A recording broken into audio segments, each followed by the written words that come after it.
আজকে আমরা এখন নতুন ঠিকানায় বেরিয়ে পড়েছি। নতুন কি পুরনো? না, পুরনো কিন্তু একটু নতুনভাবে।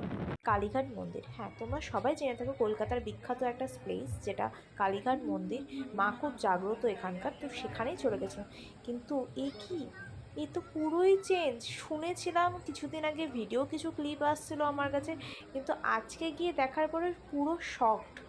পুরো প্যাটার্ন চেঞ্জ, কালার চেঞ্জ, মায়ের মন্দিরের পুরো চূড়াতে সোনার মুকুট বসেছে, ভেতরে এসি সিস্টেম হয়েছে। ভেতরে ক্লিপ নেওয়া তো পসিবল নয়, তার জন্য বাইরেটুকু যতটা তোমাদের সাথে শেয়ার করতে পারলাম সেটাই করলাম। ভগবানের মন্দিরে গেছি তাও ক্যামেরা অন রেখেছি ভেবে কুমন্তব্য করো না, অ্যাকচুয়ালি তোমাদের জন্য শেয়ার করেছিলাম। কারণ আমি তো প্রত্যেক সপ্তাহে যেয়ে থাকি, প্রত্যেক দিন তো আর এক ভিডিও দেবো না, তাই একবার ভাবলাম তোমাদের জন্য এটা শেয়ার করে দিই। বাইরের এই ফুটপাথটাও কিন্তু অনেকটা চেঞ্জ হয়ে গেছে, অনেক লাইটিং হয়ে গেছে, অনেক সুন্দর। তো কালীঘাট মন্দির থেকে বেরিয়ে পুজো দিয়ে আমরা চলে গেলাম সামনে একটা ফুচকার দোকান। একদিন দাঁড়িয়ে পুজো দিতে অনেকটা টাইম লেগে গেছিলো, তাই সামনে বেরিয়ে ফুচকার দোকানটা দেখে আর লোভ সামলাতে পারলাম না। মেয়েরা সব কিছু খাওয়া বাদ দিতে পারে কিন্তু ফুচকা খাওয়া কোনোদিনও বাদ দেবে না।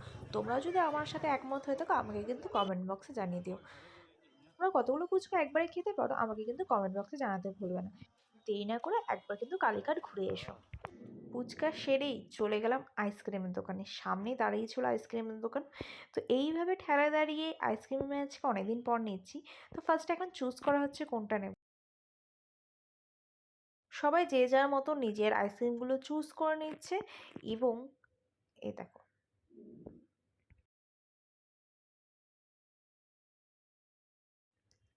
এইবার লাস্ট চয়েস আমি করে নিলাম চকোবার, এর থেকে ভালো অপশন আর কিছু হতে পারে না। তো এদিকে আমাদের মধ্যে যারা ছিল তাদের মধ্যে কথা হচ্ছিল যে কার কোনটা ফেভারিট কী। তারপরে আইসক্রিম খেতে খেতে ব্যাস আজকের ভিডিওটা এখানেই শেষ করছি।